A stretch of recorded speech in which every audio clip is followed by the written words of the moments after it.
कोई अच्छी गतिविधि होती है, कोई अच्छा निर्माण का काम होता है, तो सिर्फ उसका फायदा निर्माणकर्ता को ही नहीं मिलता है, ये इस शहर की संपत्ति करना होता है।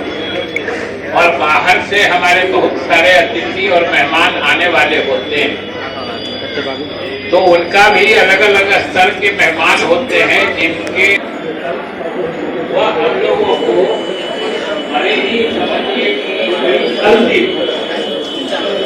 और हम लोगों ने किया और इन्होंने बताया कि एक होटल बना रहे हैं, तो हमने उसी दिन कहा था कि आप बहुत अच्छा काम कर रहे हैं।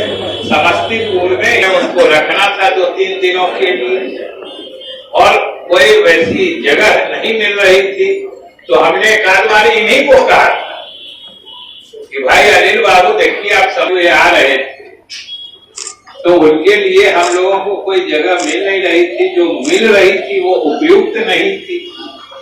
तो इसलिए तो हमको लगता है कि जरूर कहीं न कहीं उस बार आने का मलाल जरूर इनको कुरेद के कह रहा होगा कि भाई आप दूसरी जगह जो होटल में कमरा खोजते हैं, आप सक्षम हैं, तो एक होटल ही क्यों नहीं बना है? तो आप सब लोगों ने देखा है और होटल देख के आपको कैसा लगा, तो बताइए सब लोग मनी मन सोचिए कि सिर्फ खोला नहीं है, इन्होंने जो की तरफ से आपको शुभकामनाएं देते हैं कि आपने एक अच्छा प्रयास किया है और इसी तरीके से आप आगे बढ़ते रहिए। और हम समझते हैं यहाँ जितने लोग उपस्थित हैं, इसमें से अधिकांश लोग वर्षों नहीं दशकों से अनिल जी से परिचित हो, और आगे बढ़ने का जो संस्कार होता है, प्रवृत्ति होती है, उसके भी अलग लक्षण होते हैं जो उनके स्वभाव और व्यक्तित्व में हमेशा परिलक्षित होते रहता है। और आप सब लोग सोचिएगा, जो जब भी अनिल बाबू से जो लोग जब कभी मिला होगा, इतना समझिए सरल सहज, हमेशा दूसरों की मदद करने के लिए तत्पर आदमी हो, तो अपने यहाँ कहावत है ना कि जो तो उसकी मदद भगवान भी करते हैं, तो इसलिए का उद्घाटन भी है क्या सर?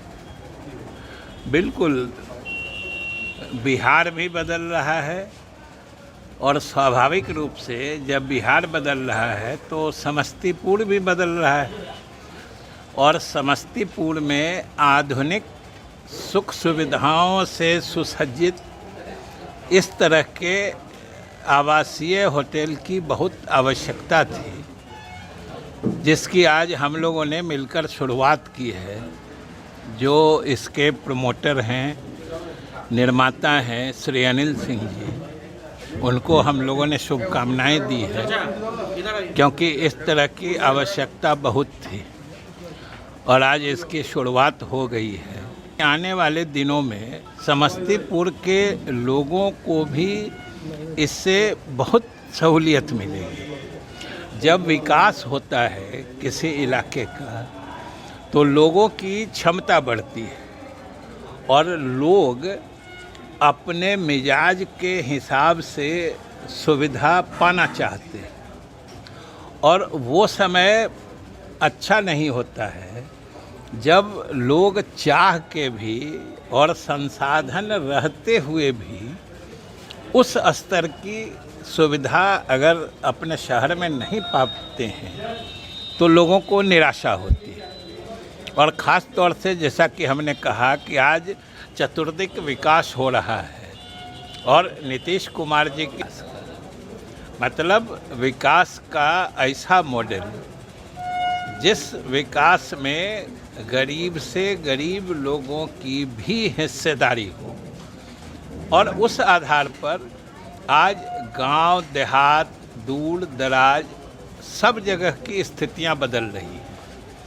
लोगों की क्षमता बढ़ रही है, लोगों के पास संसाधन बढ़ रहे हैं।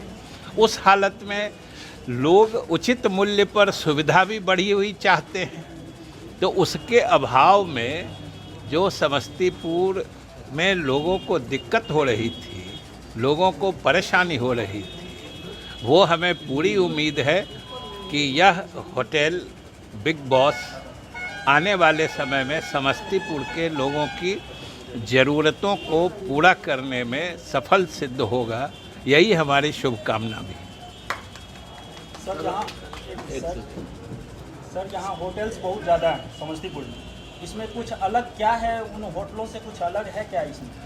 देखिए, होटल बहुत हैं, ये बात अपनी जगह पर बहुत है का मतलब ये नहीं है कि हमें अपनी ही बात हमने कही है कि जब एक स्तर के होटल की ज़रूरत थी तो हम ही लोगों ने खोजना चाहा तो नहीं मिल रहा था।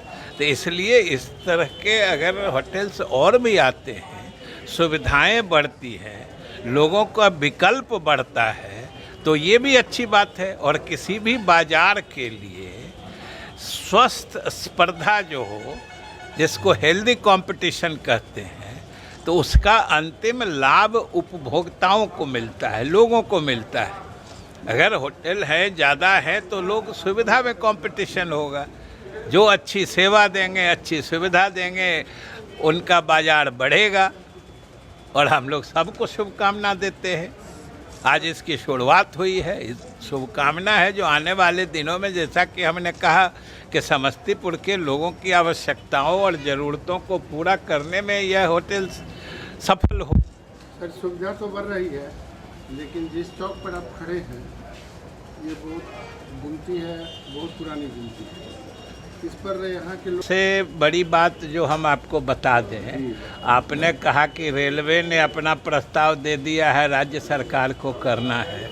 सबसे पहले ऐसा कभी नहीं होता है, प्रस्ताव हमेशा राज्य सरकार देती है। अगर रेलवे ने स्वीकृति दी है तो वह प्रस्ताव भी राज्य सरकार का ही होगा। ऐसा नहीं होता है कि रेलवे को क्या जा रहा है। हमेशा वही तो कह रहे हैं कि हमेशा अगर रेलवे ने किसी प्रस्ताव से सहमति जाहिर की है तो वो प्रस्ताव भी राज्य सरकार का ही होगा। लेकिन यहाँ चूँकि मार्केट के अंदर का प्लेस है, वैसे आपने जो कहा है उन बातों को मैं और देख लूँगा और जहाँ तक होगा उसकी कोशिश की जाए। यहाँ के लोग शिक्षा के विकास के प्रति भी सर बहुत से कार्यक्रम चलाए जा रहे हैं, क्या है गुणवत्ता शिक्षा के प्रति कार्यक्रम? नहीं, गुणवत्तापूर्ण शिक्षा के लिए तो हम लोगों की सरकार ने कई कदम उठाए हैं। सबसे तो पहले आपको जानकर प्रसन्नता होगी कि बिहार में पहली बार अब प्रारंभिक विद्यालयों से लेके माध्यमिक और उच्च माध्यमिक विद्यालयों में बिहार लोक सेवा आयोग से नियुक्त, और वो भी ऐसे नियुक्त नहीं, लिखित परीक्षा के आधार पर जो मेधा में आएंगे वही प्रधानाध्यापक के रूप में नियुक्त होंगे। उनको हम लोग अनुशासनिक अधिकार भी देने जा रहे हैं।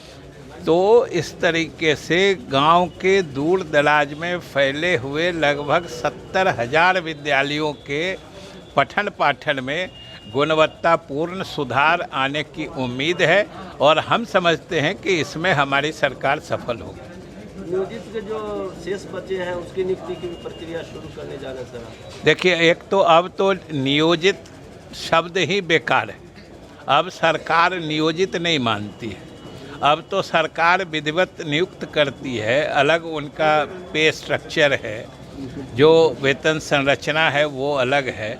अभी तो हम लोग 1.25 लाख शिक्षकों की नियुक्ति की प्रक्रिया जारी रखे हुए हैं। वो तो पंचायत चुनाव के कारण बाधित हो गई है, फिर भी लगभग 40,000 शिक्षकों की नियुक्ति की प्रक्रिया और औपचारिकताएं पूरी की जा चुकी हैं। जैसे ही चुनाव खत्म होगा हम लोग उसको पूरा कर लेंगे। सर, एक सवाल ये है, अभी कृषि कानून को भारत सरकार ने वापस ले लिया, आप इसको किस नज़र से देखें? वापस लिया गया है, एक नहीं, साल देखिए, तक 11 उन्होंने महीने तक वापस ले लिया है तो प्रधानमंत्री ने स्वयं देश की जनता को बताया है, और हम समझते हैं कि निश्चित रूप से वो किसानों के हित में और कुछ बेहतर सोचना चाहते होंगे। वैसे कानून बनाया भी होगा उन्होंने किसान के हित में ही, लेकिन किसानों के दृष्टिकोण से वह उनके हित में नहीं हो रहा था जैसा किसानों का कहना था। तो सरकार ने, अगर प्रधानमंत्री ने कहा है कि हम इस पर पुनर्विचार करेंगे, तो यह तो स्वागत योग्य कदम है। किसानों का कहना है कि ये यूपी कुछ राज्यों में आपका चुनाव होने वाला है, जिसके मद्देनजर वहाँ ये मुद्दा प्रभावी हो जाएगा। तो जिस दिन कृषि कानून बना था उस दिन उत्तर प्रदेश का चुनाव नहीं दिख रहा था क्या?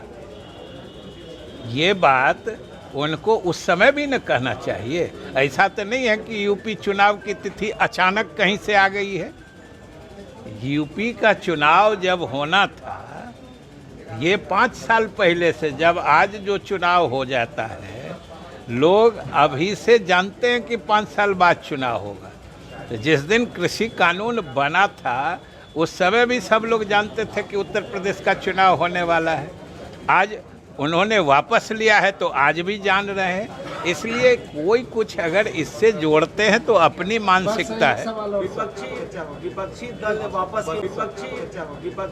वापस की मांग कर रहे थे सर, और फिर राजनीति कर रहे हैं। क्या कहना चाहेंगे विपक्षी दल? देखिए, विपक्षी दल अगर राजनीति करते हैं तो राजनीति नहीं करेंगे तो क्या करेंगे? सरकार सर्वस्थाई चल रही है। सरकार बहुत अच्छे से चल रही है। आपको उछल जो देख रहे हैं, कहाँ देख रहे हैं? आप चूंकि जदयू के वरिष्ठ नेता हैं, मंत्री हैं, वरिष्ठ मंत्री, उनकी सुनते हैं कि सरकार अब गई तब गई, इधर कुछ विधायक आपके उधर। कि अगर आप कुछ गलत सुन लेते हैं तो इसमें सरकार का क्या दोष? इसीलिए तो आपके वरिष्ठ और अब आप वरिष्ठ पत्रकार हैं, हम आपसे उम्मीद करते हैं कि आप गलत चीज मत सुनिए। इसी नाते ना हम आपसे